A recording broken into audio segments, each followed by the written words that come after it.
And Stacy, I see you've joined us. Would you like to do a microphone test? Oh, you're still on mute. There we go. Can you hear me now? I see you and I hear you. Thank you very much. Great, thank you.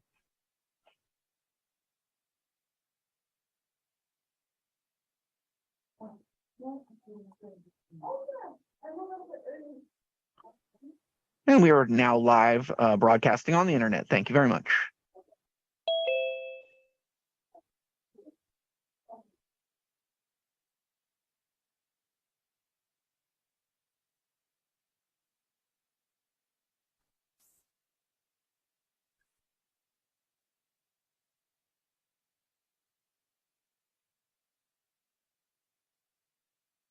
And Commissioner Ramirez, I see you've joined us. Would you like to do a microphone test? Good afternoon, it's Julie. I can see you and I can hear you. Thank you very much.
And Commissioner Washburn, I see you've joined us. Would you like to do a microphone test?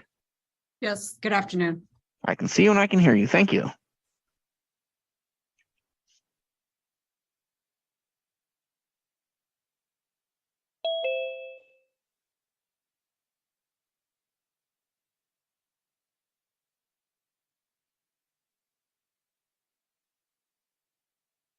And Samuel, I see you've joined us. Would you like to do a microphone test?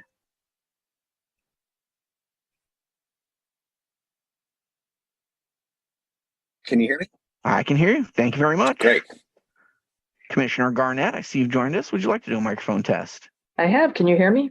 I can hear you. Thank you very much. Great. Thank you. Have a good meeting. All right. And alternate Harmon, I see you've joined us as well. Would you like to do a microphone test? Hi, good afternoon. I can hear you. Thank you very much.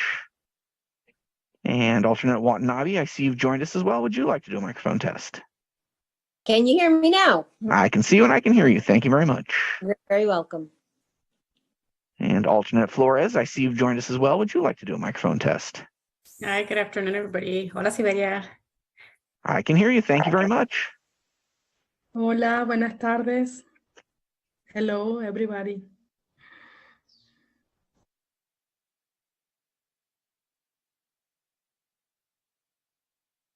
And it's 12:59. If there's anyone that would like to do a microphone test that I haven't called, feel free to jump on in.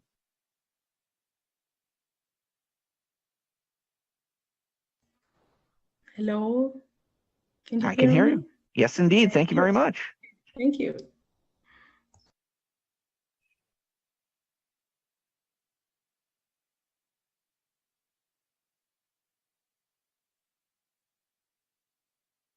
Commissioner Silvertop, I see you've joined us. Would you like to do a microphone test? Yes, I can hear you. Thank you very good. much. Thank you. All righty.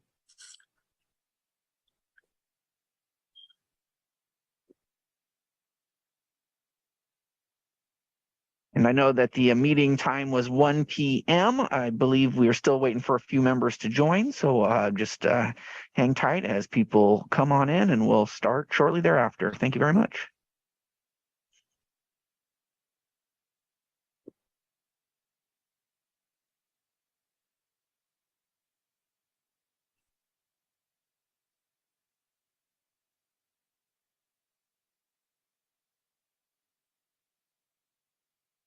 And alternate Bailey, I see you've joined us. Would you like to do a microphone test? Good afternoon, everyone. I can hear you. Thank you. Thank you. And Dustin Ing, I see you've joined us as well. If you'd like to do a microphone test. Good afternoon, everybody. Happy Friday. Happy Friday. Thank you.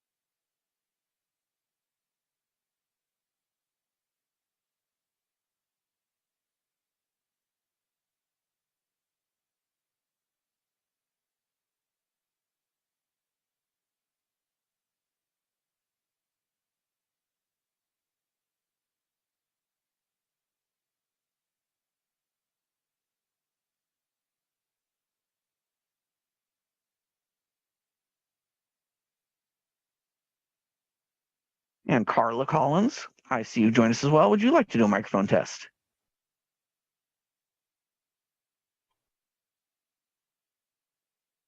Hi there. Thank you. Can you hear me? I can hear you. Thank you very much. Thank you.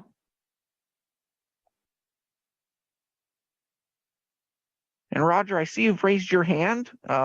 Feel free to speak if you'd like. Sorry, that was an accident. Oh, no problem. Testing. I can hear you. Thank you. There Nice recovery there, Roger. we go. And Rocio, I see you've joined us. If you'd like to do a microphone test. Hi, everyone. Good afternoon. Good afternoon. Thank you.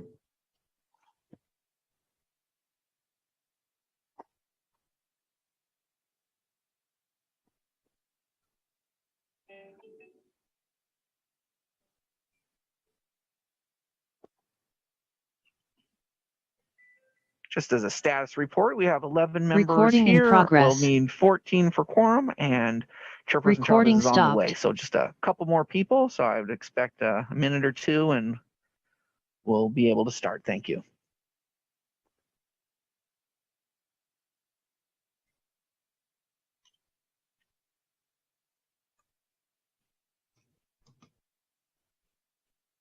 Hi, good afternoon, all. I'm sorry to be starting us late. It's good to see you all. Recording in progress. So I'm going to call our meeting to order of our Human Trafficking Commission. Good afternoon, Chairperson Chavez. This is Camille. I will be your clerk today. As of the last record, I believe we're not quite at quorum yet, but let me double check. Thank you. And we're going to go ahead and start even if we're not at quorum because we don't have to vote on item 3 yet. Okay. It's such a darn big committee, Camille. Thank you. Of course. So what I'm going to do is I'm going to call our meeting to order. And I'm going to ask, and this is a perfect time, we'll just take the roll and see where we are. Of course. Okay. Chairperson Chavez. Here. Co-chairperson Rosen. Absent. Commissioner Harmon. Commissioner Terry Harmon. I believe I see you on the list. I'm here. Thank Perfect. you. Thank you. Commissioner Kenneth Binder. Absent. Commissioner O'Neill. Absent. Commissioner Barodi. Absent. Commissioner Narayan. Present, and I wanted to note both for quorum purposes and for the minutes that unfortunately I have to leave at 2:00. Okay, Thank you. thank you. Commissioner Garnett, I am here. thank you. Commissioner Deborah Portia Usher, absent. Commissioner Little, absent.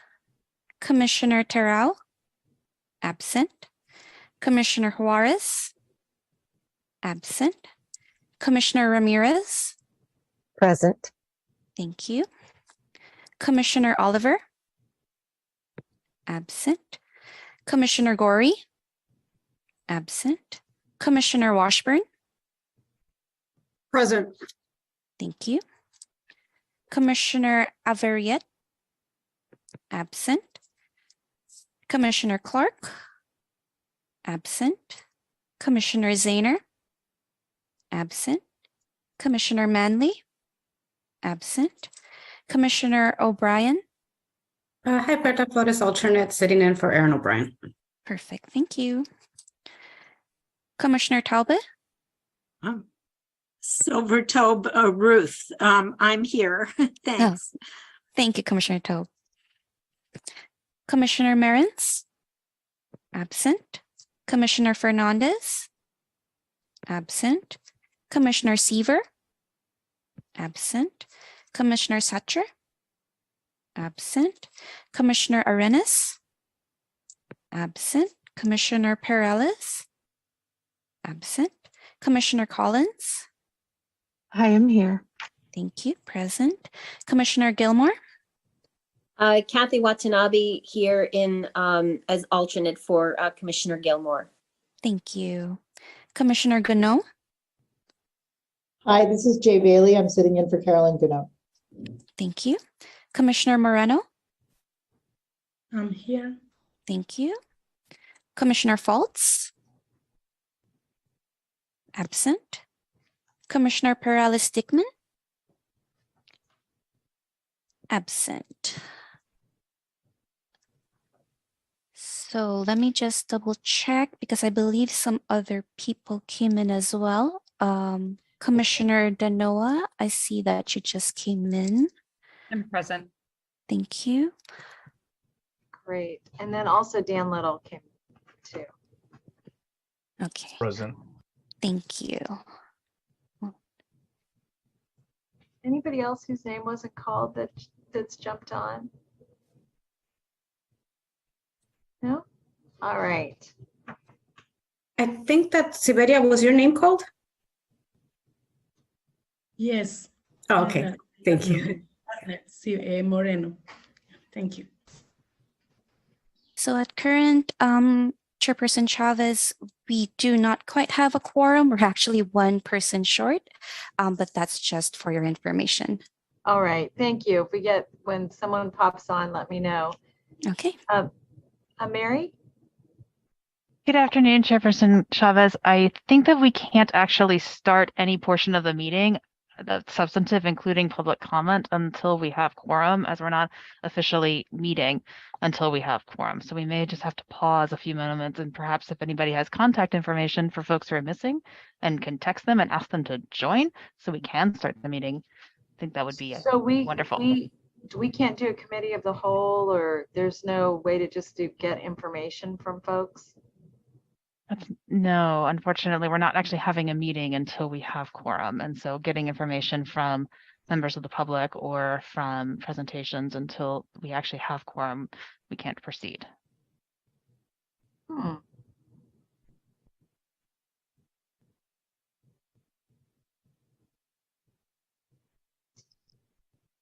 Thinking about, let me look at my list. All right, everybody pull out your phones. Hey, Laura, can you take Sherry?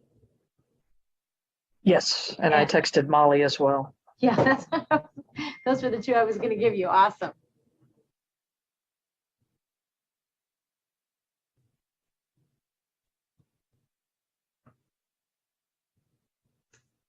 Okay, thank you. Maya texted Ken Bender.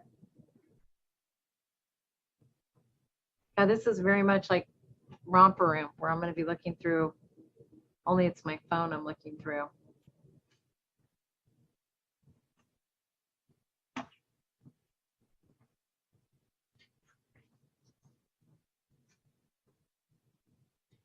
Elle, do you have Angela's number?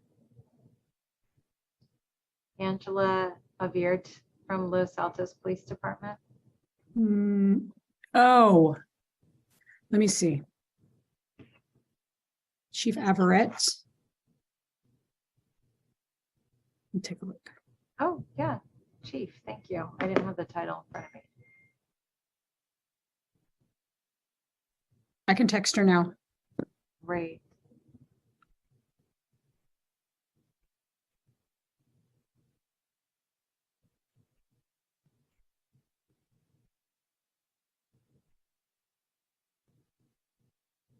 And could I ask the clerk, could you please send the link to Deputy Chief Jill Ugaldi? She didn't have a link attached. Will do. Thank you.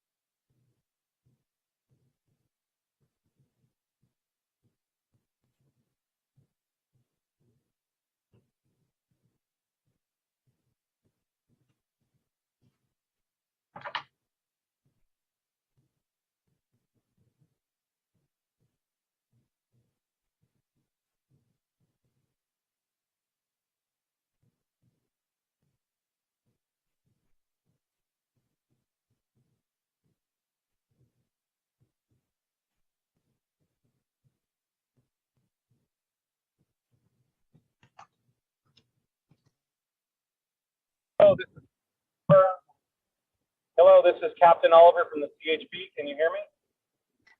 Yes, we can hear you. And I believe with the entrance of Captain Oliver, we have a quorum. I apologize. I was on my phone and it won't accept any audio via phone. So you may have a few other people via phone rather than Zoom.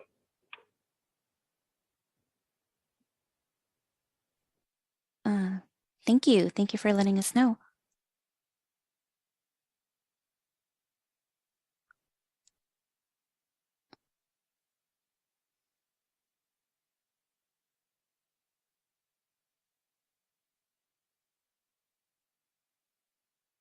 All right, Camille, are we ready to go? I believe so. Would you want me to do roll call again, or would you want to No, proceed? I think that was painful enough, but we have our one person, I think, and Captain Oliver, or I'm sorry, I don't know your title. Are you a chief too? We have a lot of chiefs. Captain Oliver, CHP. Well, great. I'm so excited you're here. All right. So what we're going to do is we're going to go to the to public comment, and this is an opportunity for folks to speak to an item that is within the purview of this commission, but not necessarily on our agenda. We'll give each speaker 2 minutes. Okay. We have one member of the public who wishes to speak. So please just give us a moment to get the timer up. Thank you. And our next speaker is B. Beekman. You have 2 minutes to speak. I am unmuting you. The timer will begin when you begin speaking.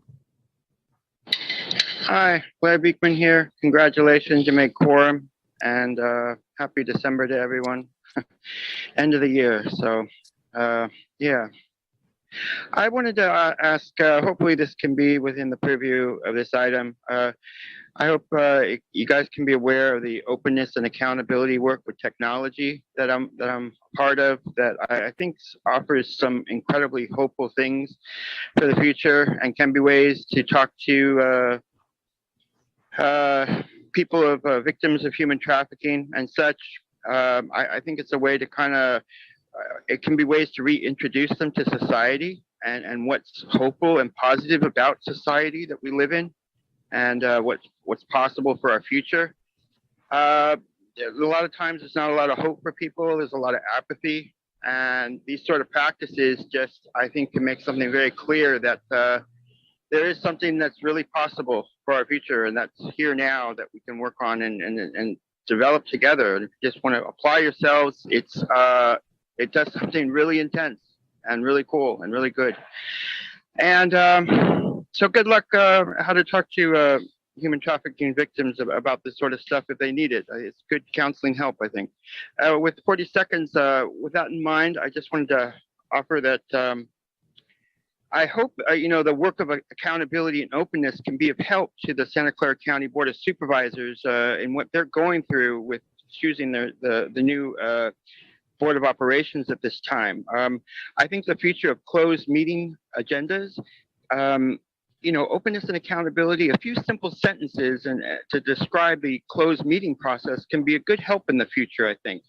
The VTA has offered they have really good examples how they work that way that you can follow along with, and good luck how to do that into our future of this issue. Thank you. And All that right. concludes our request to speak. Thank you. Thanks, Camille. It's really appreciated. Okay, colleagues, we're going to go to the consent calendar, and this is the only item we have to vote on. So we're going to do it quickly because we actually have a pretty full agenda because we haven't been together for a year and there's a lot to report on.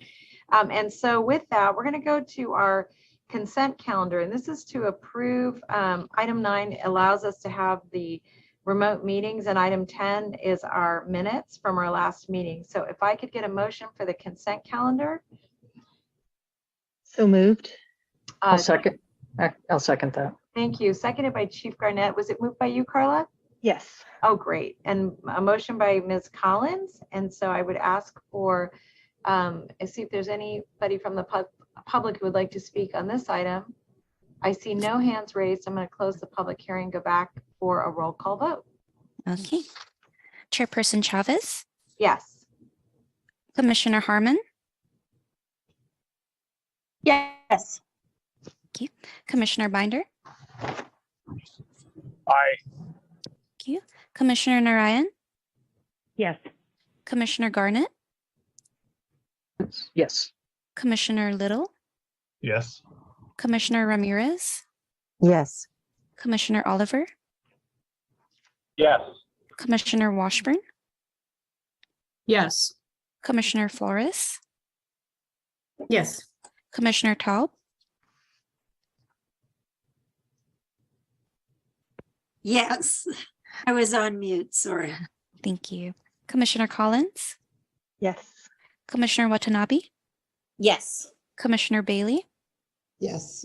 Commissioner Moreno? Yes. Thank you. Thank you very much. We're going to go on to item 4. And item 4, we're going to hear 4 and 5 together. And this is to receive a report from the Office of Gender-Based Violence Prevention and the Office of the County Exec on activities that were completed during calendar year 2022, and also receiving a report from the South Bay Coalition to End Human Trafficking relating to accomplishments, needs, emerging trends, and recommendations. So we're going to hear 4 and 5 together. And what that means is that we're going to hear that, if it's okay, colleagues, what I'd like to do is let both presentations occur so that any feedback we're getting is on the kind of the full breadth of the work that's been accomplished. And then we'll go to public comment, and then we'll come back for questions and discussion. That sound okay?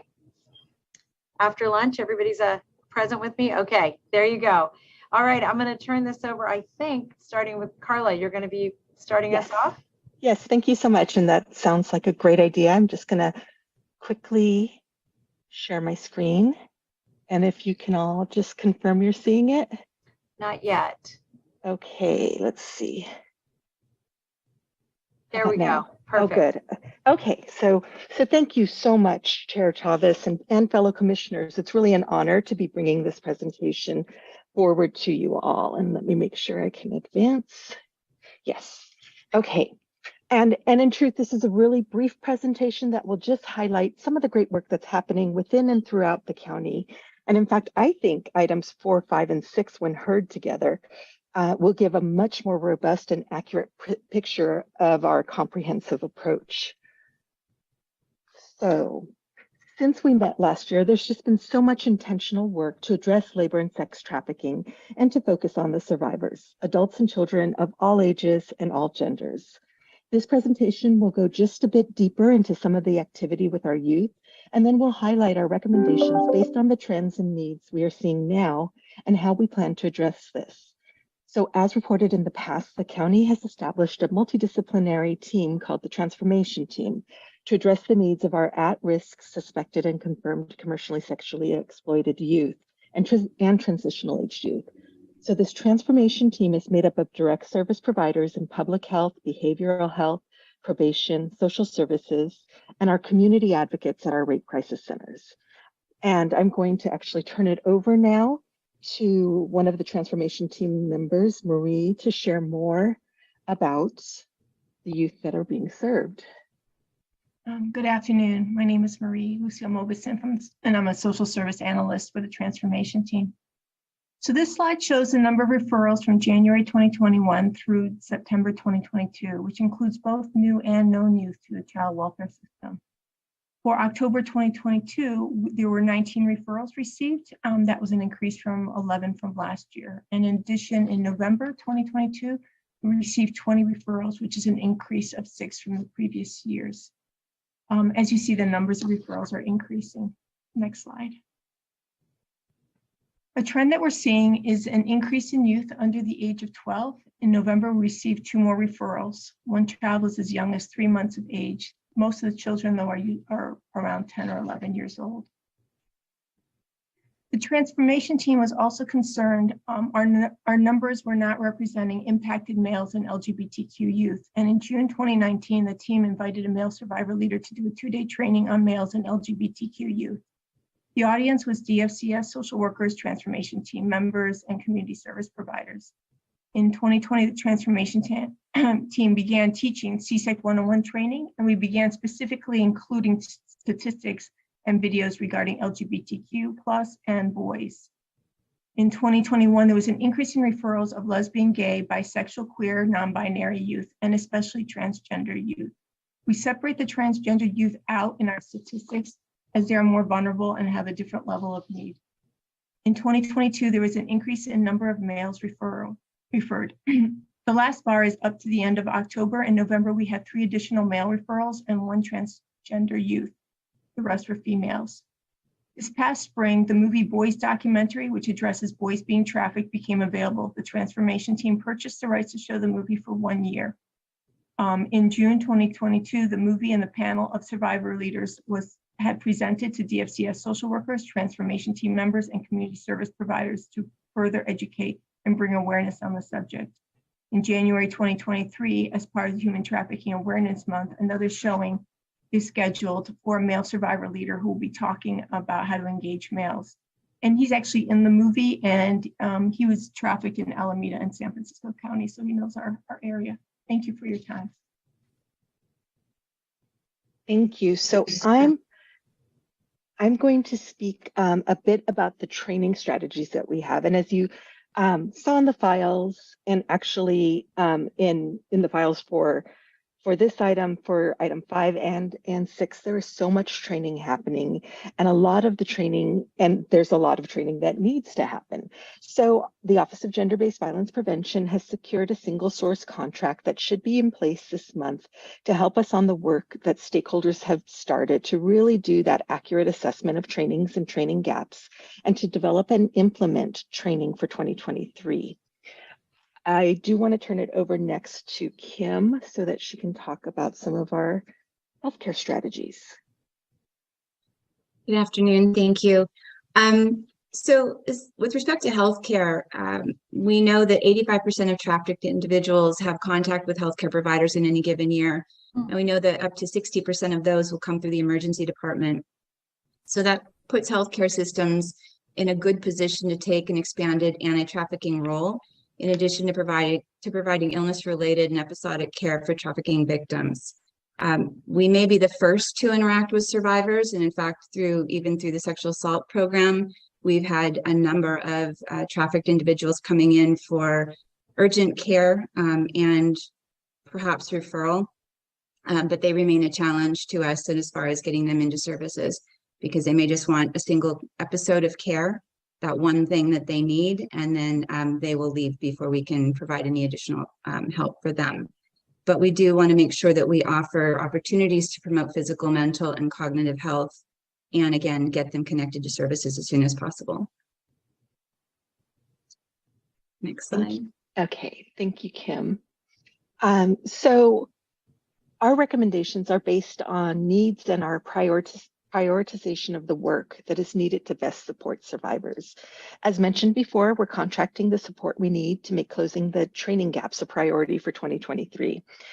Our office also has 2 pilots to address the economic empowerment of survivors of human trafficking. It's a 2-year investment of over $1.2 million that addresses both youth and transitional aged youth and adult survivors. Both will be rigorously evaluated to best inform next steps for our county in this arena. The county does significant work on protocols, and as Kim discussed, we are intentionally focusing on incorporating medical workers to ensure a comprehensive approach. We have some gender-based violence guidelines for medical workers that is nearly complete. It should be complete in early 2023, and then we'll start implementing the training and next phases of this work. And finally, you heard from Marie some of the changes in demographics of clients served and the need for expansion of services for our LGBTQ, for our male identified, and for our survivors who are young, including children under 12. As you know, the office is launching a multi-category RFP soon for services for survivors of gender-based violence, and we will incorporate these needs there, as well as continue assessment through our stakeholder group. So in closing, I want to thank all of our partners who have worked so hard to ensure that survivors of human trafficking receive the supports needed to move from crisis to healing. Our office was only established in September of 2019, and we've been grateful to be embraced by all the stakeholders who really are working together and to move this body of work forward, as you'll hear even more so in the next presentation. And I just want to say that there are so many people who contributed to the file and to this report, and we have quite a few people who will be available when it comes time to have questions, including Jennifer Pudoff, who's the manager of the Children's Advocacy Center. We have Michelle Hawk, Tassa Wiggins, Rachel Talamantes, Alejandro Villalobos from Behavioral Health. I believe Ronnie Smith from for the transformation team is also here. And then several folks from probation, including Jeremy Hay, Dustin Ng, Lorena Chavez, Mary Kim Pham, and Tan Nan Ho. And I'm probably missed a few, but there's a bunch of us ready to answer any questions you might have after the next presentation. So I'll stop sharing. And thank you. Thank you, Carla. So Sharon, I think we're turning to you now.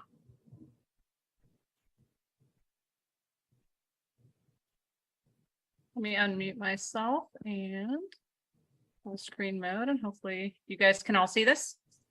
Yes, hear me okay? perfect. Okay, cool. Yeah. So I'm going to try to jam through. I'm Sharon, Director of South Bay Coalition and Human Trafficking. We shortened my title. We thought it'd be easier for everyone. Just overview of what I'm going to try to go over today is we want to reaffirm our 4 Ps. We think it's really important that we continue to evaluate our progress based on how well we're doing across all 4 Ps, look at our accomplishments, where our focus areas have been, and then recommendations. And I'm going to try to jam through as fast as I can. So our mission statement, utilizing the survivor-centered approach, we look to ensure the protection of victims, prosecution of offenders, prevention of trafficking through coordinated partnership. So we really want to ensure that we are moving across all 4 of those Ps on a yearly basis. So we do have an annual report, which was included as part of the agenda packet, and I'm just going to do very high level overview of some of the stats. With regards to overall accomplishments in the last year, we definitely see we're continuing to accomplish and be very successful with identifications and services, improving access, seeing increased number in identifications as seen through accessing services. We have a lot of successes with regards to funding, and then generally with regards to building capacity. So when we look at, these are our legal service providers, and again, the report gives you more of an in-depth overview, but our legal service providers had 85 human trafficking cases. There was one less agency reporting, but I will note that that is a small decrease, and that's partly because we're seeing cases are taking longer to process.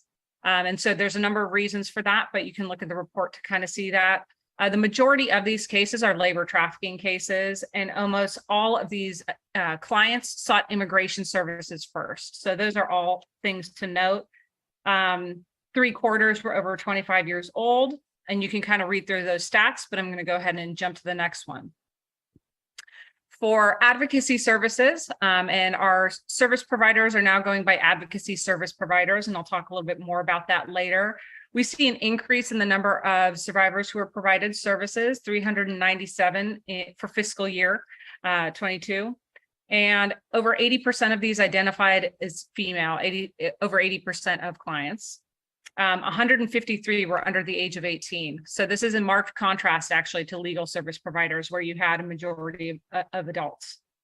Also of note is 60% spoke English. And there were a number of other language represented, Spanish, Mandarin, Cantonese, but I will note that 20% of clients spoke a language not typically tracked by agencies. So that also kind of affirms our need to kind of highlights the need for increasing access to some of these languages that are less spoken across our agencies. It's also marked contrast that 142 clients of the 397 were sex trafficking cases. So again, high level view. I also want to flag that our service providers are using the victim needs screening tool. So it is significant to see that we're starting to see of clients who are human trafficking clients, 15% also reported DV, 18% also reported sexual assault. So we are starting to recognize more of these intersections, and we hope to continue to build that, that background. In terms of funding and building capacity, I think you're going to hear also from Patrick and Light, so you'll hear a lot about the great stuff happening there, but we really have been successful in, certainly our county has been really one of the best in really investing in proactive response to trafficking. A lot of our agencies have been very successful with state funding. And then we got the highly coveted OVC Enhanced Collaborative Task Force Model Grant, the ECM grant. And so that's really going to help leverage us in the next few years to create more of a consistent response across our county. In terms of building capacity, we have our yearly conference. This past year, our conference focused on self-sufficiency. Of note is that we had an incredible video. I think we included in the actual memo that we submitted. And we also had a survivor-only track that was hosted every week in the evening that had things like financial management, and it was very well received. Number of law enforcement trainings, you'll hear about that later. I just put a few of our notable trainings, that we focused on. We had a training to the library. VTA training continues with Ruth providing those trainings through the Office of Women's Policy or Gender-Based Violence. I have to check which avenue it's going through. And then we had a recent one that focused actually on the criminal justice system. So those are a few notable trainings. Overall, our trends and focus areas align very well with the previous Human Trafficking Commission recommendations that we've had. So we looked at staffing shortages and recruitment issues. Our service providers really did focus heavily on this, provided a memo and a gaps analysis that related to this. And info was submitted to the board. Housing options for survivors of gender-based violence. We've done a number of things here. We have a literature review that focuses on housing for CSEC. We participated in the Youth Housing Development Project initiative through OSH. There's a memo that's specific to human trafficking housing gaps. And then we actually built off of that and partnered with OSH on a memo related to gender-based violence housing gaps. And that work is continuing, which is fantastic. It's a great partnership there. We're looking at intersections with CSEC and substance use. This included a kind of a draft white paper that looked at substance use, a DA memo. Patrick may mention that as well. meetings with key stakeholders, and currently we're working on actual recommendations to move that work forward. We focused on increasing economic self-sufficiency, which has been mentioned a few times before. Young Women's Freedom Center has a pilot basic income project. Community Solutions has a great partnership with Futures Without Violence on a curriculum, our conference itself. And then coming back to best practices for responding to and services for survivors of trafficking. This is something that is even reflected in the name change. Our victim service providers are really trying to embrace a more empowered, the empowerment value, and changing their name to advocacy service providers. Our coalition, through a retreat, established values and principles to really help create more institutional buy-in for promoting best practices or promising approaches where they're not validated best practices. We also see this where there's been a lot of advocacy. There's a lot of public advocacy, but in order to recognize that CSEC recognizes survivors of sexual assault, so there was a lot of work done in that area. And we've been doing a lot of work actually on continued criminalization of survivors. We don't necessarily see this as much at the local level, but we are looking at it regionally. We've done trainings. I did a training to 300 law enforcement at the WISN conference, focused specifically on this issue. And we're also paying more attention to legislation. We have a legislation packet highlighting needs of survivors. I do want to flag for folks that that this July, the governor signed to decriminalize Penal Code 653.22, which is loitering for the intent of prostitution. And I'm going to come back to that. Recommendations kind of relate to these core areas that we've been discussing. So funding. So with regard to funding, we have a lot of funding, but sometimes we see delays in the contracting and a lack of flexibility of how to shift around funding, which does impact service providers, especially with regards to meeting deliverables in the same time frame or being able to bring in staffing. And there are others who can speak more in depth to that. We want to see investing in long-term intersectional prevention. There's very little funding in prevention generally. And when we talk about prevention, it's primary, secondary, and tertiary. So looking at campaigns that address root causes of gender-based violence, as opposed to just, how to identify and respond, looking at the next step beyond that, continued focus on economic self-sufficiency, and then even psychoeducational groups to help build resilience would be great. We need to invest more in mental health. This is not surprising given everything the past few years, but we see our mental health systems are overloaded, increasing number of people seeking support. There have been noted challenges with the county call center and a lack of permanent funding. So focus on that. And then circling back around to AB 1227, which is our requirement for schools to have human trafficking related education. There was no state funding that was attached to that bill that passed.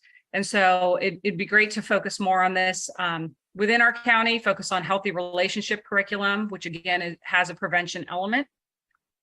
Institutionalizing best practices. So ensuring survivors of CSEC are treated as survivors of sexual assault and having that institutionalized across our agencies.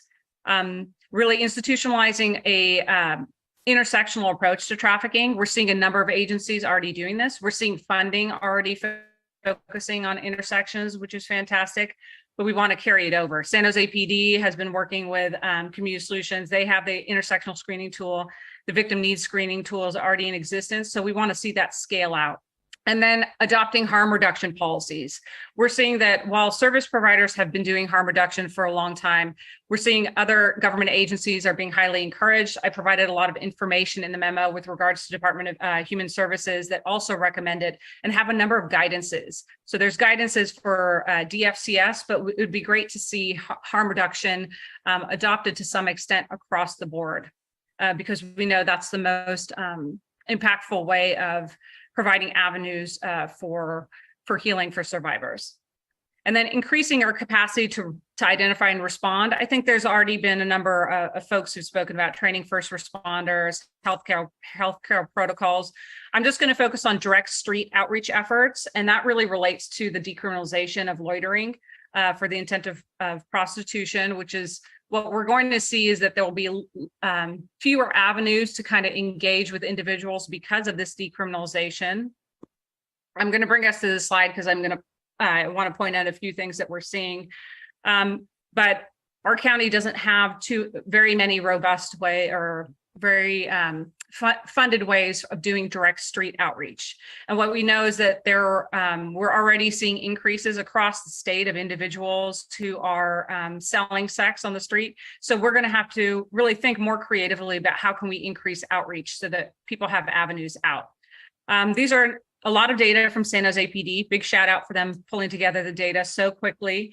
I just want to highlight that overall, as compared to previous years, we're seeing a decrease in number of sellers of sex being arrested, which is fantastic. We still see that overall prostitution, solicitation, and loitering account for the vast majority of commercial sex related arrests, but that number has gone down. You can also see with regards to prostitution and solicitation, that's 647B, that actually predominantly these arrests are male. And this is a marked contrast from previous years. So I also want to really point that out. It means that there are different strategies being employed that recognize sellers of sex as potential survivors. You can see that when we look at pimping, pandering, and human trafficking related arrests, 3/4 of arrests are male, but actually 1/4 of arrests are female. And so that's worth kind of exploring more in terms of efforts. I also want to flag that age-wise, those arrests, there's largest number is of transitional age youth, who we know is a vulnerable population. And then lastly, that 653.22, one of the biggest arguments at the state level was that there's a disproportionate impact. And we do see that reflected in those numbers here. You see a disproportionate impact of arrests of African Americans, our Latino community, and again, transitional age youth. So again, this is going to be a penal code that's no longer in effect in the coming year. And so the biggest question for us is how are we going to adjust and ensure that we're still engaging with potential survivors and offering services. Hopefully that concludes the presentation. Hopefully I didn't go too quickly through that. You caught most of what I said. Thank you. I'm going to go to the public and see if there are any comments or questions from the public. There are no requests to speak at this moment, Chairperson Chavez, but I would also like to welcome the commissioners who have come in late. We have Commissioner Burchard, Commissioner Averiet, Commissioner Arenas, and Commissioner O'Neill now present in the meeting. Great, thank you. I'm going to close the public hearing component. I'm going to go back to my colleagues to see if there are any comments or questions over the two presentations that we just got. I do. Kind of maybe a silly question, but how do you identify when you break out by transgender youth or transgender people? Is it self-identification, or how do you make that determination? For the Department of Family and Children Services, it's self-identification. Same for service providers. And does that have, just to follow up on Laura's point, is that when there's as part of intake, or as part of intake? Yeah, typically. Services? Yes, typically whenever the first contact with the survivor, potential survivor, we'll follow their lead in terms of how they identify and how they want to be referred to, and use that pronoun or gender identification moving forward. Thank you. Sometimes we see it later too. Sometimes it's not at first, it's maybe a session or two after. Thank you, Marie. Our public defender? Good afternoon, and I apologize for being late. It was the meeting was still on my calendar as 2 o'clock, so sorry to be late, but happy to be here. My question has to do with the number of arrests for males for Penal Code Section 647B. I wondered if you could talk a little more about the thinking about why that is. I mean, probably be best for Roger. I don't know, Roger, if you want to. I'm sorry, I couldn't hear the question. Could you say it again? Yeah, I'm sorry. Are you having trouble hearing me? Yeah. You're a little muddled. I think what Molly was asking is about why the increase or the focus on the number of males that are being arrested. Is that right, Molly? Yes, I thought that was curious that the number was so lopsided. Okay, yeah, I can explain that. So our philosophy has been to really focus on the John reduction or the buyer reduction. So what we do is a lot now is, even though we're basically attempting to do a lot of John decoy ops and to make sure that the the males are the ones that we're trying to reduce the demand. So we'll do different operations in order to do that, whether it's a hotel operation, a street operation. But our goal is to just reduce the whole overall people who are trying to buy sex on the street. Can I add a little bit more to that? We have seen that community members in areas where you see street level commercial sex have been asking for a response because of the prevalence of commercial sex and then the impact on their community. So actually seeing paraphernalia in their yards. And so for a while, San Jose PD was heavily focusing disproportionately on sellers of sex. And so there has been a lot of work to see if they could balance that out by really prioritizing victim identification and effectuating deterrence through buyers. And so to me, that's a big reflection of that shift in focus. Thank you. Thank you. Any other questions on this one, this presentation? Welcome, Sylvia. Thank you, Supervisor. One of my questions is, Lieutenant Seymour, before we had Chief Garcia, we came up with I think we called it a Dear John, a Dear John letter. And so it was supposed to hopefully dissuade Johns from coming back to a certain place by sending off a letter if people reported folks that were loitering in their car or maybe passing 1 or 2 times around the same block, and anybody could report it, and the letter would be sent to whoever that's registered to that car. How has that unfolded, or have we maybe lost track of that? Is that something that's also going to be used actively? That is something we have used. We haven't used it in the last few months, only because there's, obviously has some pitfalls to it. Last thing I'd want to do is have someone be sent a letter that had nothing to do with any type of that type of activity. So we haven't used it. We can revisit and look at it again.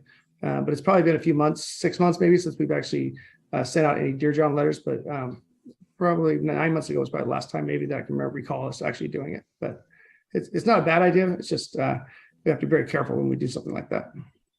Has your experience been that the registered person of the car is not the person that's been driving around? Is that? That's a potential conflict. So, but we don't know that for sure. I haven't any cases of note that specify that.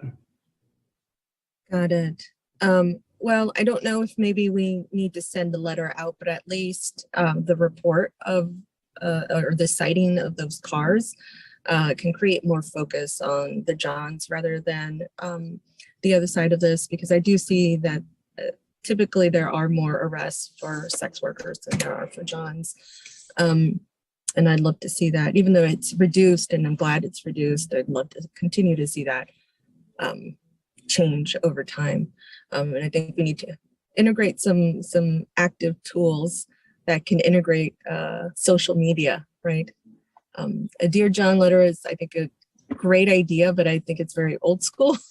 And I don't know that somebody will receive it with just the way that you said it, that it's going to go to the right person. But I think we can get creative about how others can report Johns. Thank you. Oh, and I have another question. So we have an RFP for a, am I frozen? No, you're great, Sylvia, we can hear you. Oh, okay, great. We have and I think I mentioned this to you, Supervisor, we have an RFP on the Housing and Supportive Services for adult survivors of gender-based violence. Well, South Bay Coalition, you all had an RFP on that, and there was a study that was produced out of that. We are holding on to some funding for a substandard housing study back in October of 2020, but because we don't have any bidders, we haven't had any luck, and it's just been sitting there. And I would be very interested in learning what you all have already learned through that RFP so we can revise our scope and avoid any duplicate efforts on a study. And we can take that offline. Great. Any other comments or questions for the team? I just have a couple of them. You know, the reports are really interesting, especially relative to what the gaps are. And I was wondering, Sharon, on the permanent funding, are you referring to the permanent funding relative to the South Bay Coalition funding specifically, just making sure that that group can stay permanently funded? I think that's one piece. I'd also defer probably to Perla, and it's feedback we also received from service providers. So I don't know if you want to add to that. Sure. Perla. Yeah, typically most of our funding, federal, state, local, is up for reapplication every couple of years. And so in order to ensure that there's consistent programming and that we're able to enhance services, that piece continues to be a challenge. Like, for example, we have this OBC grant, it's federal funding, but we are able to apply for that. It's a 3-year grant, and we don't know if we'll receive that again if we apply for it. Typically, there's limitations around how many times collaboratives can apply. We have state funding that goes out to competitive bid every couple of years. And the local funding is going to go out to bid shortly as well. But I think that's the piece that's a little bit challenging, that kind of uncertainty. Yeah, and I think for most of the work that the county does, we do have to competitively bid if it's not being kept internal. One thing that I would ask our staff to take a look at is to make sure that the bidding our RFPs are on different cycles than the major funding from the federal government and the state, so that we don't have, terror running through the veins of our nonprofit partners. So that's one thing I would ask Carla and our team to take a look at. The second thing is that as part of the county's budget process, I would like, and again, Carla and team, I need information from you, not a recommendation, so I don't need everybody to panic about this, but just the pots of what funding we should set aside for the ongoing advocacy work, and again, doing that on a different cycle, for example, than the service provision work, right? Because there's two pieces to this, the training and the advocacy relative to the service provision. So if we could just give that some thought, because as part of this budget process, I'd like to address the underpinnings of that permanent funding, particularly as it relates to the advocacy and training component, because that's the one that we don't have in a regular loop. It's money that every year I have to fight to put in, and I just want to add it to what you're doing instead of taking it away from something else. So we can talk a little bit more about that, but it's something I'll be raising as part of our midterm budget process. And then the other thing I just wanted to, just to lift up, is that I thought the points that were raised about how we're interfacing with victims both in the emergency room and through immigration services was really critical. And I wonder if the point that I think this was, Karen, was that you that reported on this part? I don't know if she's still here. Did you say my name? Yeah. I mean, I mentioned immigration services. Okay, I'm sorry. I was Kim. Sorry, Kim, you said Kim. Yeah. The immigration and what I'm curious about is that, are there any improvements to the way that we're receiving clients that we need to think about in both of those service areas to do an enhanced job of screening? We're actually looking at that right now. So that's a great point. The fact that EMS now has changed their destination policy to the 3 safe response locations will help us be able to tighten that down. And we want to include that in the healthcare guidelines that Sharon had mentioned. So those will be in there, and we want to trial a screening in the ED at VMC beginning of the year. Excellent. That's really good. And I'll look for, I know that overlaps with all the other bodies of work we're doing with the emergency rooms, but it does also make me want to acknowledge that we need to partner, I think, with a number of agencies to look at immigration services so that those services are entrees to people who actually need help, especially those in the community. But we have other people to report, so I'll save the rest of my questions until after that. And if we can, colleagues, I would like to move to item 6, and this is to receive an annual report from the District Attorney's Office and the Office of the Sheriff relating to the activities of the Law Enforcement Investigative Human Trafficking Task Force, otherwise known as LIGHT Task Force. And Patrick, I think that I'm turning this over to you. Thank you. Let me share my screen. And to find, just give me 1 second.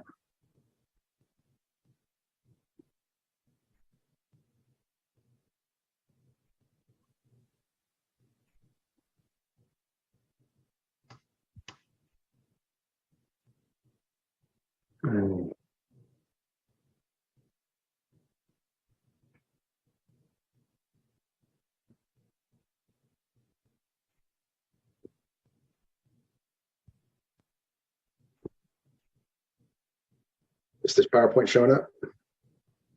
Perfectly. There you go. All right. I think it advanced forward. So I need to go back. Sorry about that. There we go. Well, good afternoon. My name is Patrick Van Air. I'm the lead prosecutor for the Human Exploitation Unit. And I always look forward to an opportunity to do this presentation once a year to the Human Trafficking Commission, as well as to all the attendees who have an interest in the work that the county is doing on its anti-human trafficking efforts. Because I like to highlight all the good work that the law enforcement community, our partners with San Jose Police Department, as well as our valuable partnerships with the South Bay Coalition to End Human Trafficking, Community Solutions, the YWCA, and the other victim service providers. Last year, I reported that that Light 2.0 applied for a very competitive grant with the Department of Justice, the Office of Victims of Crime grant, and we were waiting at this time last year. It was about a month later we found out that we were actually awarded that grant. It was a 3-year grant for $1.5 million. Only 9 counties in the country received this award. It was based upon this county's prior commitment to doing just such successful anti-human trafficking work, both on the victim services side, being so trauma-informed in providing services, as well as successful investigations. And I think it was the body of work, the breadth of work that we've done in the past that really laid the groundwork for us receiving this commitment. It puts us as part of a very exclusive club county throughout the country, because we're now an enhanced collaborative model for human trafficking task forces, which brings with it a tremendous amount of resources. It connects us up with other enhanced collaborative task forces where we can learn from them as well as they can learn from us. And so it's a very exciting opportunity. With it also comes deliverables. And those deliverables require us to do and expand upon our current outreach and prevention efforts, continuing to build upon the robust work of Community Solutions and the South Bay Coalition, more proactive investigations, both on the labor side as well as sex trafficking. And again, it requires us to be a partner with all of these other enhanced collaborative models and sort of continue to build upon the foundation that we've laid. Also, earlier this year, Sharon made reference to this. There was a report back to the entire Board of Supervisors on emerging trends. Specifically, we presented on the proliferation of online sex ads in Santa Clara County and the intersection with human trafficking, and specifically the exploitation of minors. We also reported on substance use among survivors and victims as a vulnerability trait used by exploiters, as well as the prevalence of drug use among our survivor community and how that is seen as almost a coping mechanism to deal with the trauma.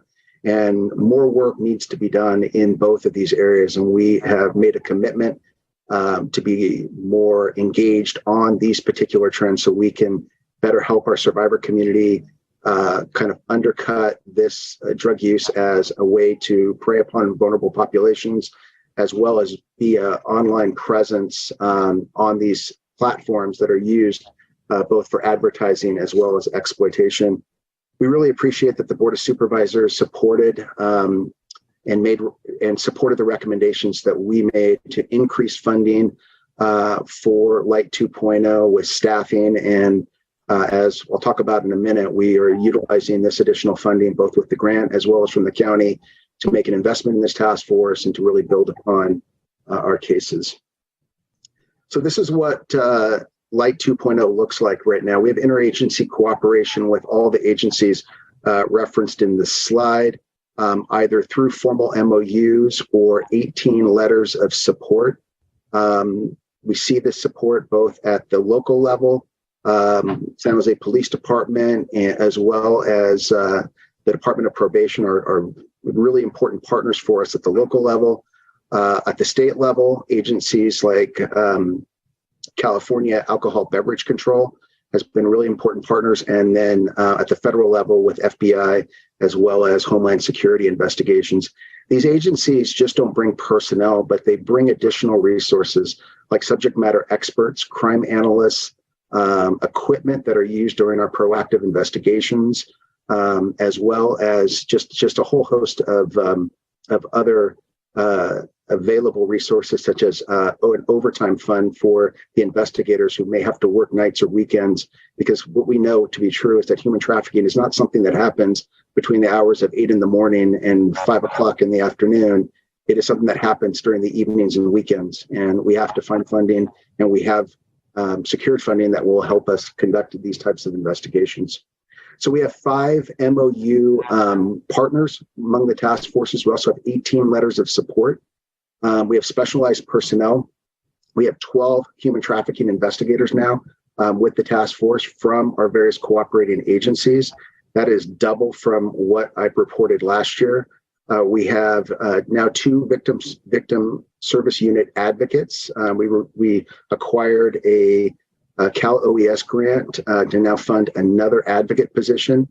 We have 2 forensic accountants helping us work financial crimes investigations associated with these large conspiracies that we're identifying from the brothels, the illicit massage establishments, and other groups that are trafficking in persons. And this has been helping us with asset forfeiture and securing restitution for victims. And then we have 3 prosecutors. With this last fiscal year budget, we have been able to add another coded prosecutor position. And with the increase in the number of cases that we expect to see, we desperately need that 3rd prosecutor to help us prosecute these cases and get them through the criminal justice system. So now Light 2.0 is one of the largest human trafficking task forces in the state of California, really only behind LA County and San Diego County. And we're starting to see those results in the productivity in the cases. Last year, we prosecuted 60 defendants. 14 defendants were convicted. We have 49 defendants still pending prosecution. The pandemic has caused significant backlogs within the court system and delay in cases.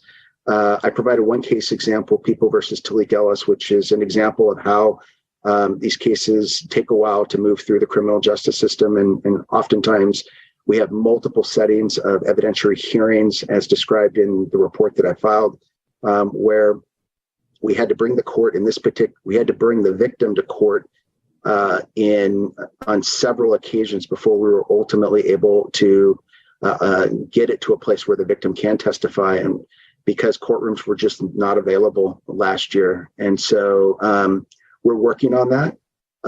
It was really important that we have robust victim services unit and victim service provider advocates to really help keep the survivors engaged throughout the court process. I think without those resources, it would be very difficult to get our victims to court and be able to successfully prosecute these cases. And as I mentioned, we expect an increase in prosecutions in 2023 with the significant growth within the task force. Having additional investigators is a force multiplier, and we've expanded our our open investigations as a result. In terms of our victim services unit within the district attorney's office and their collaboration with our victim service providers within the county, like I said, we've added another advocate.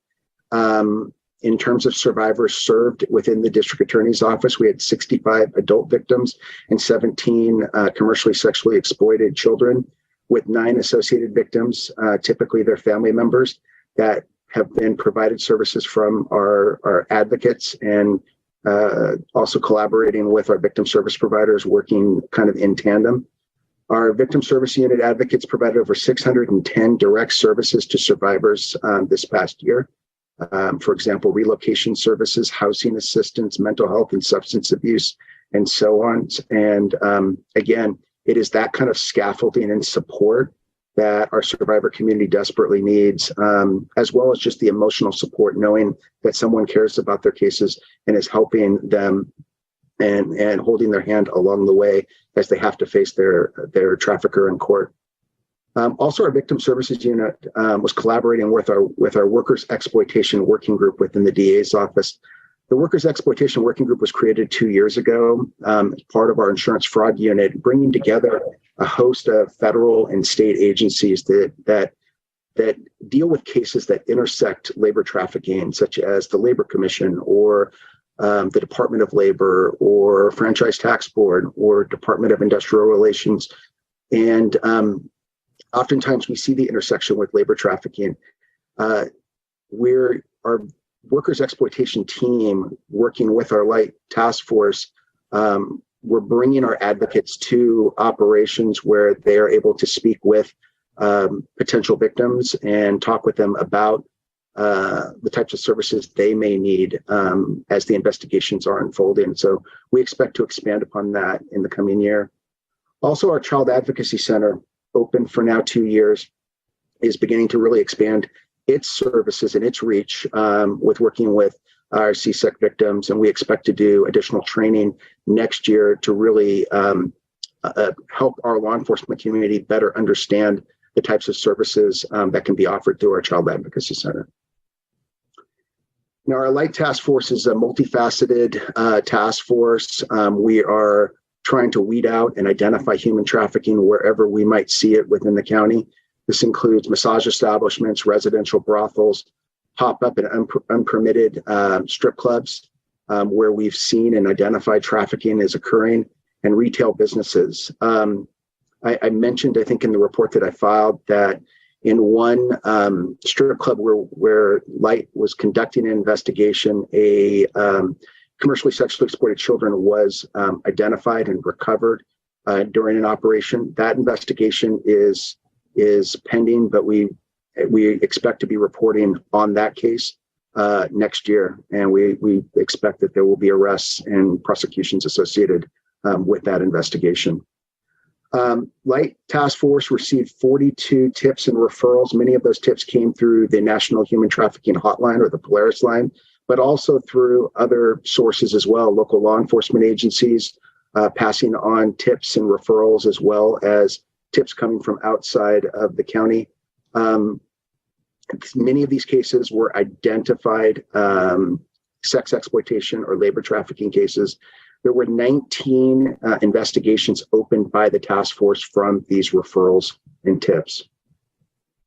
In terms of investigations, there were 42 investigations opened. 19 of them were from the tips referenced in the previous slide, but there were also 23 investigations open from proactive investigations. This is the Light Task Force investigators focusing on trends and identifying areas where they believe to be human trafficking, and have actually been able to open up investigations, identify victims as well as suspects, and many of those investigations are still ongoing. From the open investigations, there were 51 new victims that were known. 8 were not positively identified, but the others were positively identified, contacted, and services were offered to those individuals. We also have a human trafficking coordinator that was hired this past year. Her job is essentially to help us really understand where we might be able to identify trafficking. She's a accomplished crime analyst and is looking at data sources from a variety of areas to really help us better focus our resources and understand the trends that we're seeing in the county. It's also a host of demographical data that I've included in my report. There's not time to really go over it, but also really helps us better understand the community of victims that we are attempting to serve and provide assistance to. I summarized about 7 cases in the memo. I think they all provide a broad breadth of knowledge of the work that we're doing and sort of the diversity of cases and where we're seeing human trafficking in Santa Clara County. I will note just in terms of the takeaways from these cases briefly, our juvenile population is being significantly exploited, and we're seeing this in case after case, both our proactive cases as well as our reactive or our referral cases. Many of our traffickers have either prior history of doing this type of work of exploitation, but are also significant public safety threats, not just to our community of vulnerable victims, but also to the general public at large. We're seeing weapons recovered from many of the arrests associated with our traffickers, and expanding the Light Task Force so that we can identify these individuals, I think will continue to highlight the danger that these individuals bring to our community. In terms of work that's being done outside of investigations, Light 2.0, I think, has become really a statewide leader in doing this anti-human trafficking work. We've updated our Santa Clara County Human Trafficking Protocol this year. It's been about 2 years since the last version, and obviously people have changed, services have changed, phone numbers, locations of services, and so we updated the protocol this year with that information. We intend to do a sort of a more robust rewrite of the protocol next year. In addition, with the assistance of our stakeholders in updating the protocol, Community Solutions and the South Bay Coalition and our other countywide partners, we've also from that developed a law enforcement orientation toolkit.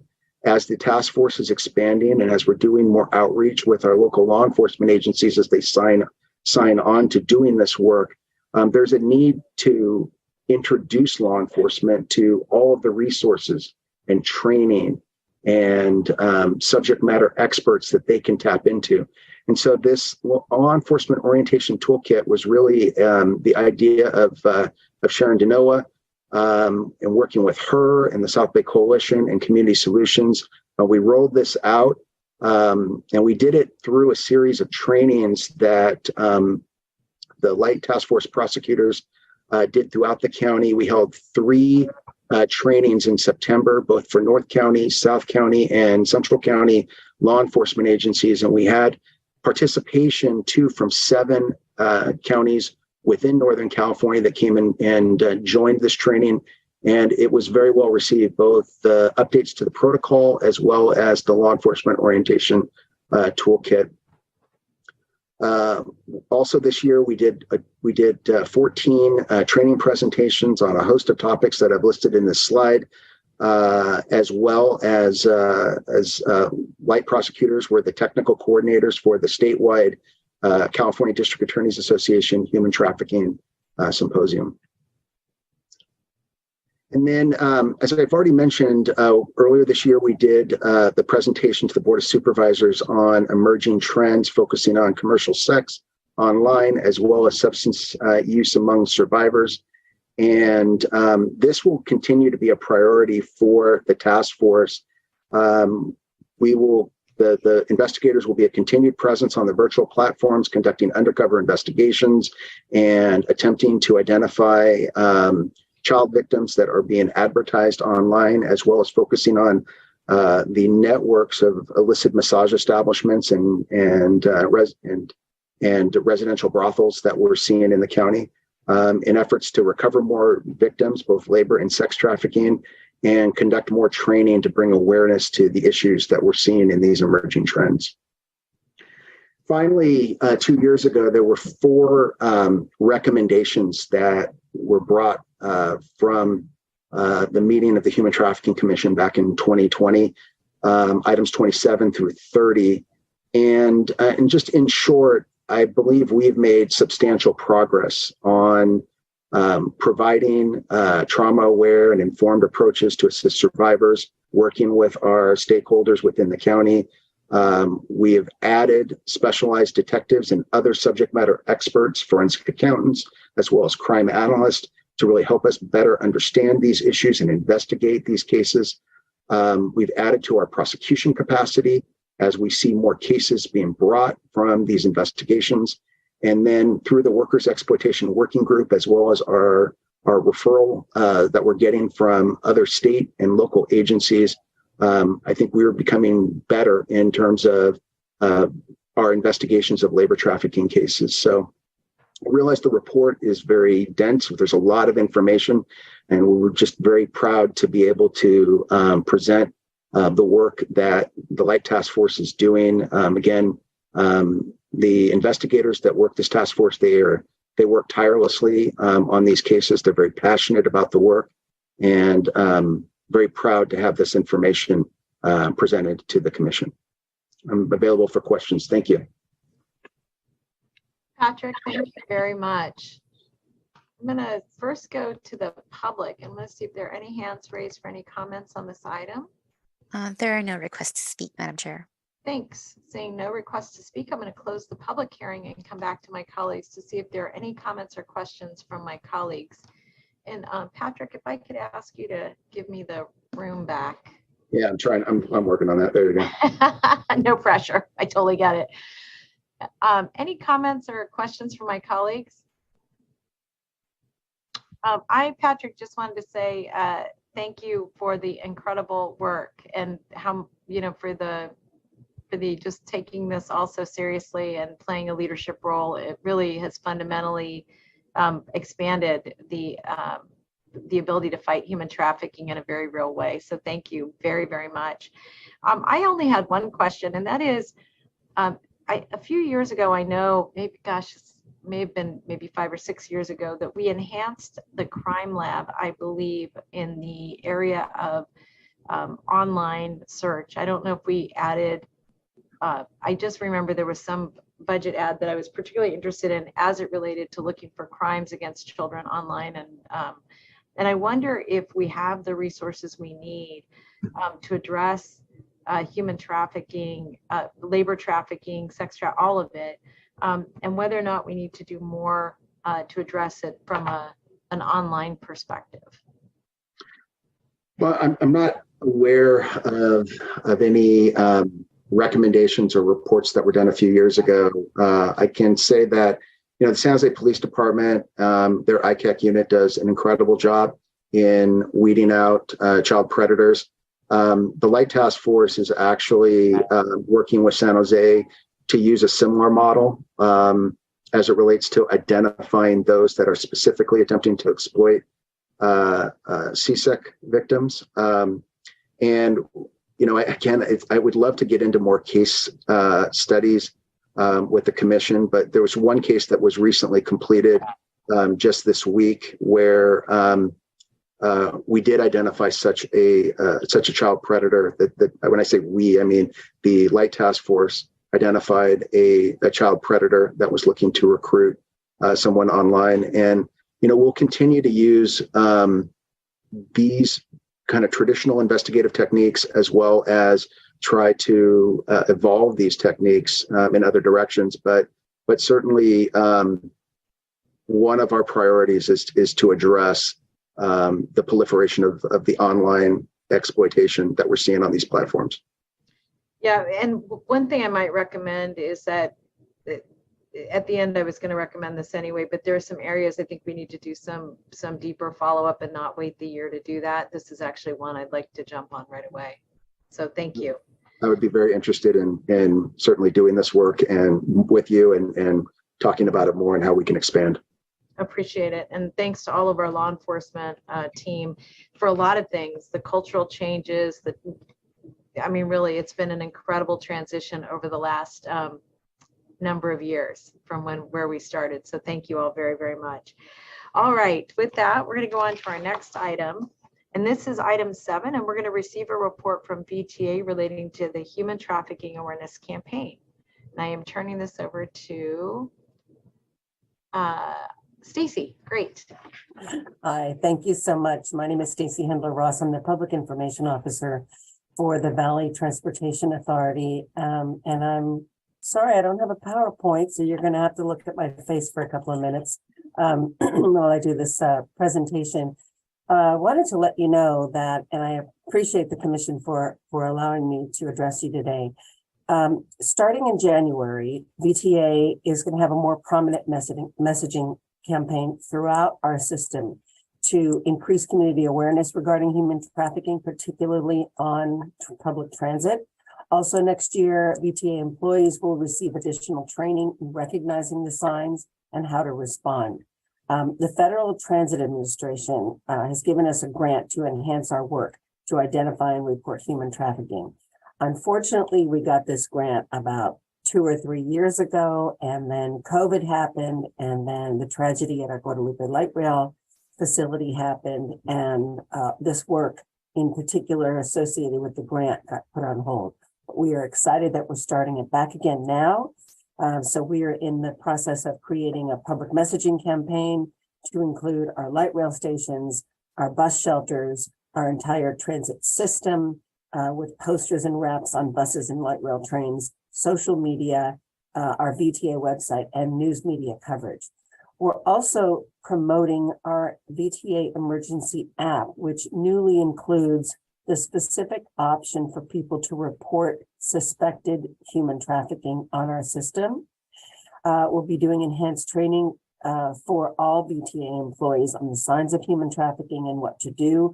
We're continuing our work with Ruth Silver-Taub, who, by the way, was instrumental, I understand, in the passage of AB 2034, which is the law that requires this training among transit agencies. VTA, I believe, was a model for that with Ruth's work. And so we appreciate that, and we're excited to be continuing to work with her on enhanced training for all of our employees. We're also, through this grant, working with the San Jose State University Mineta Transportation Institute to track the progress of the public education and the training program that we're doing. So we have a contract with them to sort of follow along the work that we're doing, compare it with how things looked before we did this work, and whether or not we're having an impact with the work that we're doing. And finally, we're going to be having a public press conference to announce all of this extra work in January, which is Human Trafficking Awareness Month. We're hoping to do this on January 11th, Human Trafficking Awareness Day, to launch the campaign and inform the public of our enhanced efforts regarding this issue. So that's all I have for now. I realize this is relatively brief, but I wanted to let you know that we are restarting this effort with $500,000 that we have, partly from the FTA, partly from VTA matching that FTA grant, the Federal Transit Administration grant. We're very excited to start working on this. I personally have talked to some of our operators, light rail and bus operators, who are really excited about having extra training, new training, and some extra public messaging about this, so that they can be aware and a little bit more empowered to do something to stop this on transit. And I'm happy to take any questions you may have.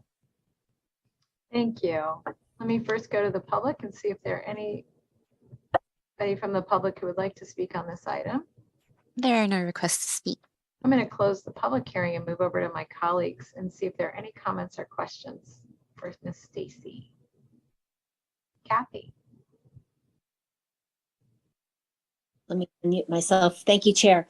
And thank you for that report, Stacy. And I'm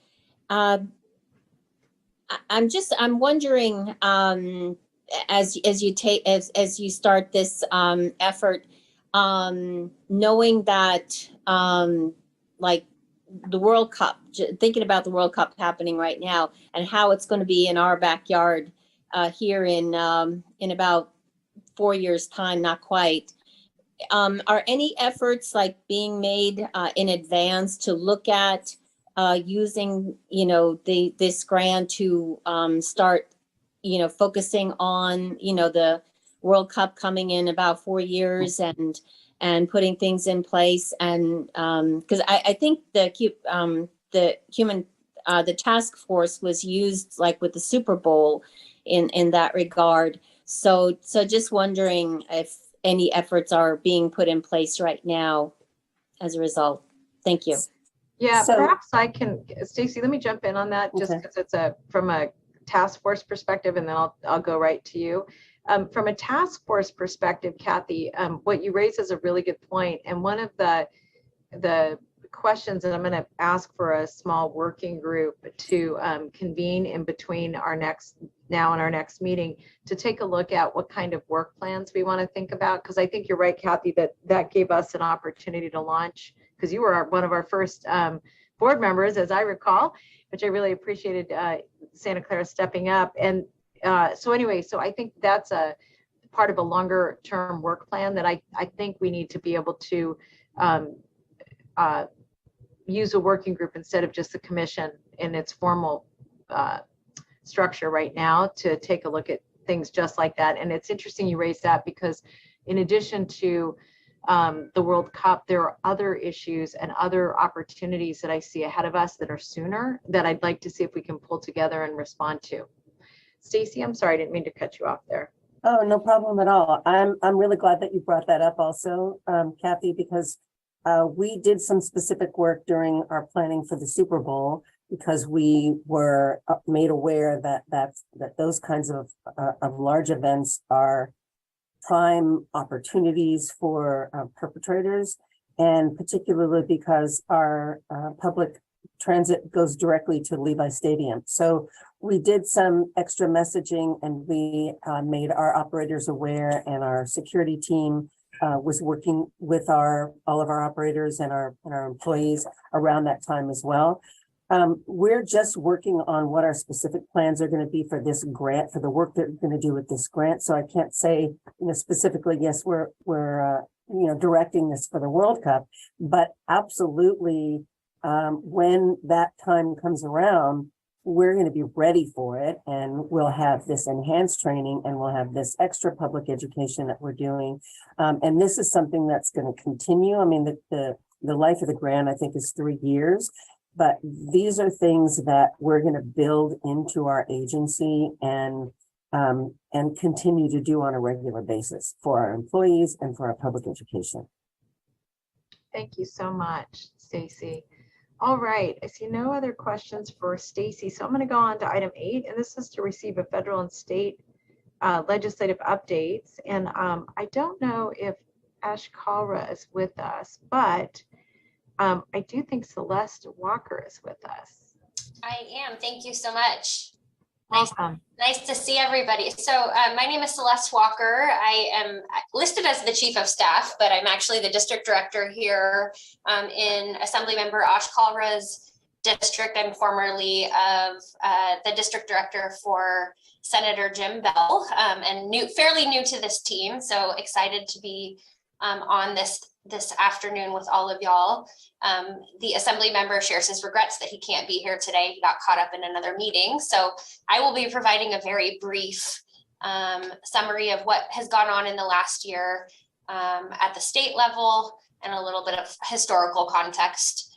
So as I'm sure you all know, thousands of men, women, and children representing both US citizens and foreign nationals are victimized by human trafficking every year in California.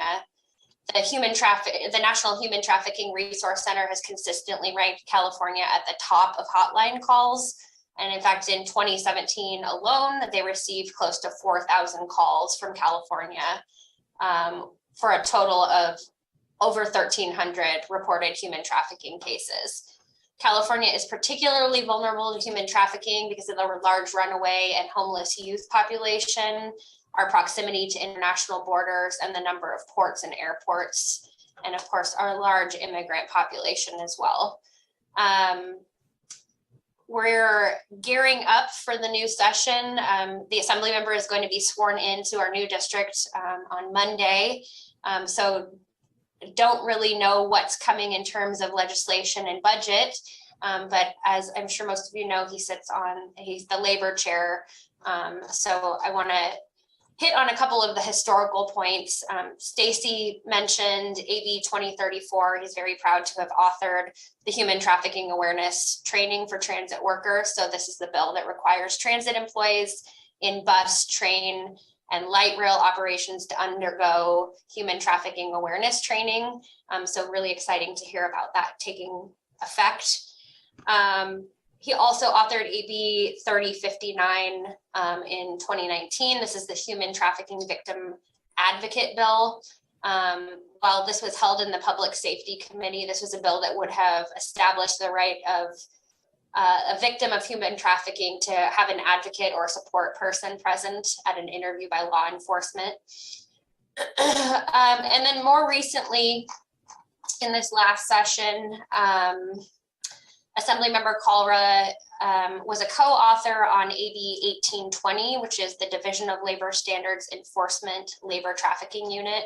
So this bill would have established a labor trafficking unit within the Division of Labor Standards Enforcement to coordinate enforcement action with sister agencies to combat labor trafficking.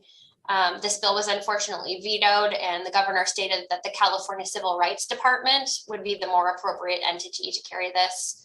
And that they're already doing work in this space, but we were disappointed to see that vetoed.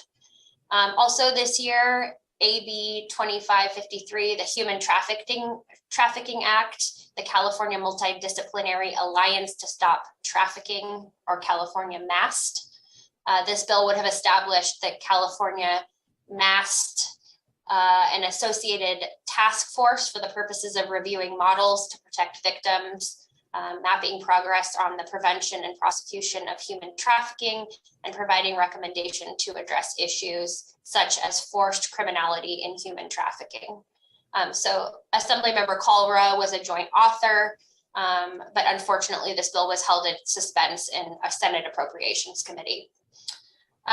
Finally, AB 1788, this is a sex trafficking hotels bill, actual knowledge or reckless disregard civil penalty. So this bill allows civil penalties to be imposed against hotels for failing to report known sexual trafficking within those hotels, or where an employee benefits from sexual trafficking activity within the hotel. So he's supported this bill from the Judiciary Committee and again on the floor, and we're happy to report that this bill was signed and chaptered, and it will take effect on January 1st, 2023. Finally, where the budget was concerned this year, the California Office of Emergency Services, Cal OES, announced $20 million in grants for local partners statewide throughout the Human Trafficking Victim Assistance Program to help increase and expand life-saving services for human trafficking survivors. So as you can see, this continues to be a top priority for the Assembly member.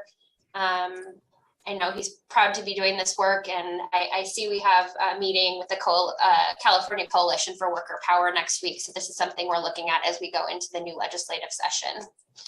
And I am happy to answer the questions that I can answer or take questions to my Capitol staff. Great, thank you. Perla? Hi, Celeste.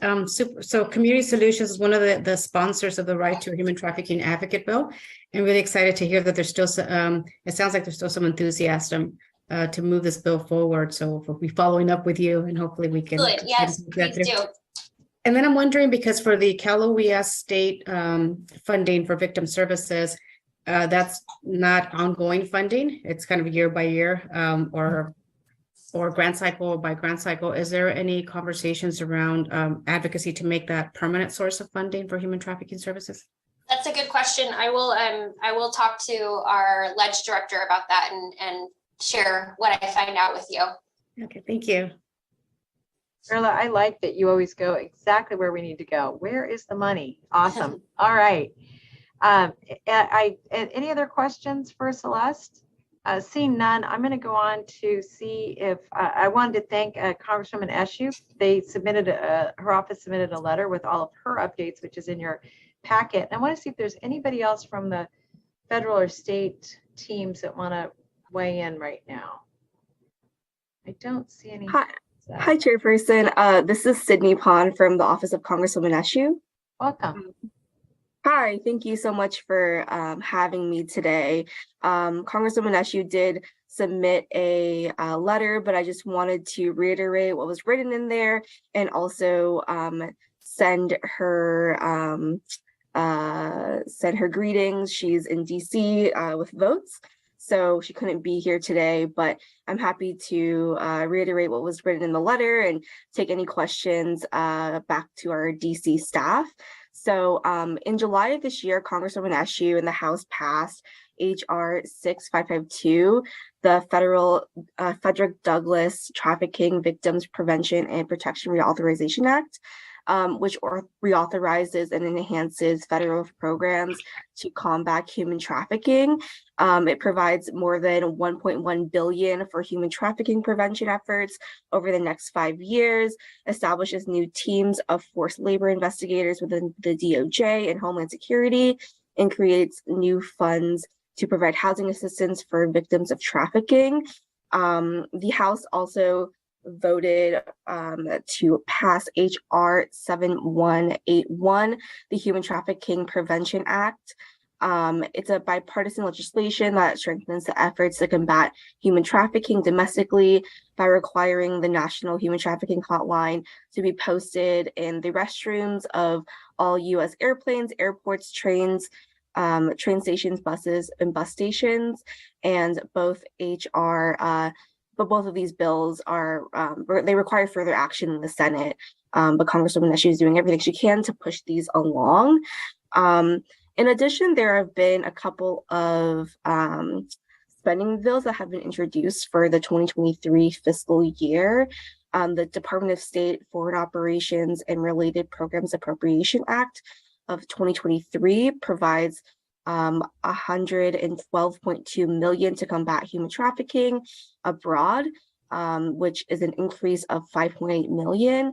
And the Commerce, Justice, Science, and Related Agencies Appropriations Act provides $95 million for Justice Department's efforts to prevent human trafficking domestically, an increase of $7 million. And Congresswoman Eshoo intends to vote for those bills when they come before her in the full House.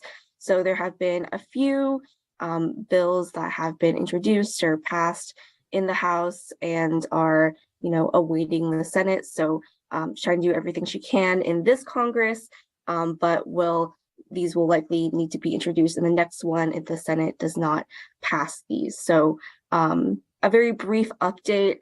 I'm happy to take any questions back to our legislative team if there are any. And yeah, thank you so much for having us here. Thank you. Perla? Thank you so much for that update. I'm not sure if you're the appropriate person to ask this to, but in the TVPA reauthorization efforts, are there any conversations to increase the U visa cap? That is a good question. I will bring that back to our legislative staff and follow up with you. That'd be great. And Sydney, any information you get, we can send it out to the full commission through Maya in my office. All right, great. Thank you so much. All right. Anybody else from our state or federal partners that want to weigh in? Seeing none, let me just wrap up our meeting by saying a few things. One, I am really excited about the body of work. It's tremendous. And I will just say to the original commission members, and I know Kathy Watanabe is one of them, and Chief Garnett, and I think Perla, we've got a little crew here that was here in the beginning. And I just wanted to say we've come a long way in terms of the work, and it's just amazing. And Sharon, so I wanted to say a very special thank you. The second thing is that we are going to be looking for some volunteers to be on a working group that that we meet once a year, and our last meeting is supposed to be this meeting. I will bring a resolution to the board asking for an annual meeting to be completed, but I am going to be asking for some volunteers who would be interested in doing some of the thinking and the work on what are the emerging trends, taking the information we have now and being able to submit it to the appropriate legislative body that can take action, or for-profit or nonprofit partners. So if you're interested in participating in that, please give Maya in my office a quick note. And we will make sure we're not violating the Brown Act by having a supermajority here. We also will need to make some additional appointments. The judges have been given a, I don't know, I want to call it a mandate. I don't know what they call it in judge world, that says that they are not allowed to participate in, it's an ethics opinion, a judicial ethics opinion that says they can't really participate in community task forces or commissions. I hope that changes. I think it's not good actually for our system to not be able to communicate with such an important partner. But what it means is that we have openings, and we're going to have to restructure so that we don't have a quorum problem.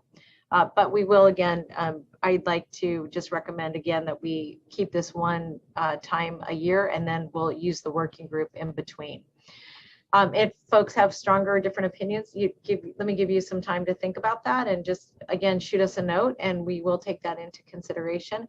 We will likely be bringing our first working group meeting together at the end of January. Okay. All right, everybody, keep up the amazing work, keep saving lives one at a time, and keep the pressure on us to keep doing the good work. So we appreciate all of you very much. If I don't see you before the new year, happy New Year. Chief Garnett, I know this is your last meeting, and every meeting I look at you that it's our last meeting, I don't even want to look at you. I feel so sad about it. But I do want to say a very special thank you to the perspective you've brought to this committee, and really to every single body of work I've had an opportunity to work with you on. So round of applause for the amazing Chief Garnett. Thank you. I appreciate it. I think I made her blush. That's awesome. All right, my work here is done. Thanks all. Be well. Thank you. Bye. Thank you, guys. Thank you.